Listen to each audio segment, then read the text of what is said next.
ಇವತ್ತು ನಾವು ಪಾರ್ಲಿಮೆಂಟಲ್ಲಿ 6 ಗಂಟೆವರೆಗೂ ಇದ್ವಿ. 6 ಗಂಟೆ ಆಚೆ ಬಂದ ಮೇಲೆ ಯತ್ನಾಳ್ ಅವರ ಉಚ್ಚಾಟನೆ ಬಗ್ಗೆ ನಮಗೆ ಸುದ್ದಿ ಬಂತು. ಆಮೇಲೆಲ್ಲ ಕನ್ಫರ್ಮ್ ಮಾಡಿದ್ವಿ. ನಾನು ಇಷ್ಟೇ ಹೇಳಬಯಸ್ತೇನೆ, ಭಾರತೀಯ ಜನತಾ ಪಕ್ಷ ಒಂದು ರಾಷ್ಟ್ರೀಯ ಪಕ್ಷ, ತಂದೆ ಆದಂಥ ಸಿದ್ಧಾಂತಗಳು, ನೀತಿ ನಿಯಮಗಳನ್ನು ಹಾಕಿಕೊಂಡಿರುವಂಥ ಪಕ್ಷ. ಕರ್ನಾಟಕದ ವಿಚಾರದಲ್ಲಿ ಕಳೆದ ಒಂದು ವರ್ಷದಲ್ಲಿ ನಡೆದಿರುವಂಥ ವಿದ್ಯಮಾನಗಳಲ್ಲಿ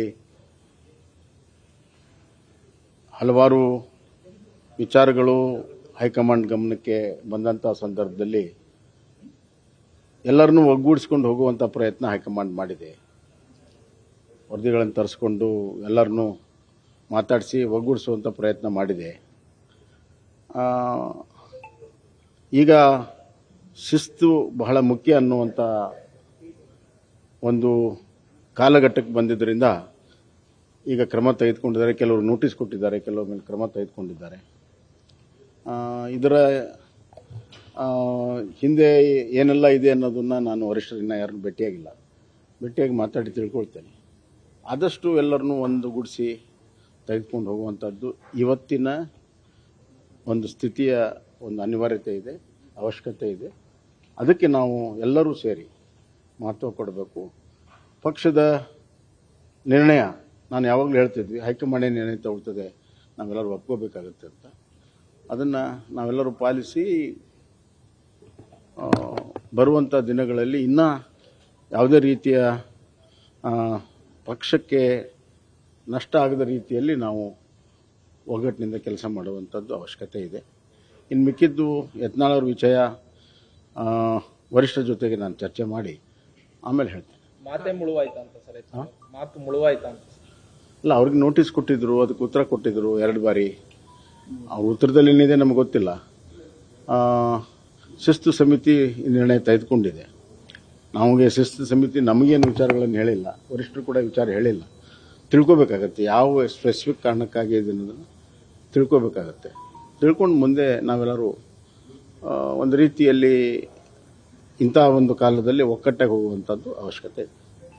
ಸರ್, ಯತ್ನಾಳ್ ಅವ್ರನ್ನ ಮಾತಾಡಿಸುವಂಥ ಪ್ರಯತ್ನ ಇಲ್ಲ. ಅವರು ಶುಗರ್ ಫ್ಯಾಕ್ಟ್ರಿ ಅವ್ರದ್ದು ಇನಾಗ್ರೇಷನ್ಗೆ ಇನ್ವಿಟೇಷನ್ ಕೊಟ್ಟಿದ್ರು. ಅದಾದಮೇಲೆ ಮತ್ತೆ ಯಾವುದು ಮಾತುಕತೆ ಆಗಿಲ್ಲ. ದಿಲ್ಲಿಯಲ್ಲಿದ್ದಾಗ ಶುಗರ್ ಫ್ಯಾಕ್ಟ್ರಿ ಉದ್ಘಾಟನೆ ಬರಬೇಕು ಅಂತೇಳಿ ಇನ್ವಿಟೇಷನ್ ಕೊಟ್ಟಿದ್ರು. ನಾವು ನಮಗೂ ಕೊಟ್ಟಿದ್ರು, ಗಡ್ಕರಿ ಅವರು ಕೊಟ್ಟಿದ್ರಲ್ಲ, ವರಿಷ್ಠರು ಕೂಡ ಕೊಟ್ಟಿದ್ರು ಅವರು. ಅದು ಇನ್ವಿಟೇಷನ್ ಕೊಟ್ಟಾದ್ಮೇಲೆ ನಂಗೆ ಸಿಕ್ಕಿರಲಿಲ್ಲ, ಮತ್ತೆ ಮಾತಾಡಿಲ್ಲ. ಸರ್, ಅದೇ ರೀತಿ ಇನ್ನೊಂದು 5 ಜನಕ್ಕೆ ನೋಟಿಸ್ ಆಗಿದೆ. ಮೇಲೆ ಏನಾದ್ರು ಕ್ರಮ ಆಗ್ಬೋದು ಸರ್? ಯಾಕಂದ್ರೆ ಎಲ್ಲವನ್ನು ನೋಡಿದಾಗ ಅದೇ ರೀತಿಯಾದಂಥವಿದೆ, ಹೇಳಿಕೆ ಪ್ರತಿಹೇಳಿಕೆ, ಆಂಟಿ ಪಾರ್ಟಿ ಆಕ್ಟಿವಿಟೀಸ್. ಈಗ ಅವ್ರು ನೋಟಿಸ್ ಕೊಟ್ಟಿದ್ದಾರೆ, ಅವ್ರು ಏನು ಉತ್ತರ ಕೊಡ್ತಾರೆ ಅದರ ಮೇಲೆ ಪಕ್ಷ ನಿರ್ಣಯ ಮಾಡ್ತಾರೆ. ಅದು ಅದರಲ್ಲೂ ಶಿಸ್ತು ಸಮಿತಿ ಅದರದೇ ಆದ ನಿಯಮಗಳಿದೆ, ಅದರ ಪ್ರಕಾರ ನಿರ್ಣಯ ಮಾಡ್ತಾರೆ. ಸರ್, ರಾಜ್ಯ ರಾಜಕೀಯದಲ್ಲಿ ಒಂದು ಸಂಚಲನ. ಕುಮಾರಸ್ವಾಮಿ ಮತ್ತೆ ಜಾರಕಿಹೊಳಿ ಅವರು, ಸತೀಶ್ ಜಾರಕಿಹೊಳಿ ಅವರು ನಿನ್ನೆ ರಾತ್ರಿ ಭೇಟಿಯಾಗಿ 2 ಗಂಟೆಗೆ ಹೆಚ್ಚು ಕಾಲ ಭೇಟಿ ಮಾಡಿದ್ದಾರೆ. ಇವತ್ತು ಬೆಳಗ್ಗೆ ಸಂಸದರು ಮತ್ತೆ ಭೇಟಿಯಾಗಿದ್ದಾರೆ. ದೇವೇಗೌಡರನ್ನು ಕೂಡ ಭೇಟಿಯಾಗಿ ಮಾತಾಡಿದ್ದಾರೆ. ಇಲ್ಲ, ನನಗೇನು ಅದ್ರ ಬಗ್ಗೆ ಮಾಹಿತಿ ಇಲ್ಲ.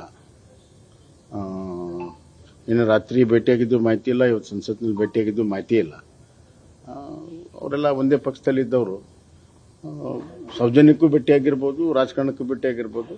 ಅವರಿಬ್ಬರಿಗೆ ಮಾತ್ರ ಗೊತ್ತಿರುತ್ತೆ, ನನಗೇನು ಮಾಹಿತಿ ಇಲ್ಲ. ನ್ಯೂಸ್ ಫಸ್ಟ್, ನಿರ್ಭೀತಿಯಿಂದ ನಿಮ್ಮ ಪರವಾಗಿ.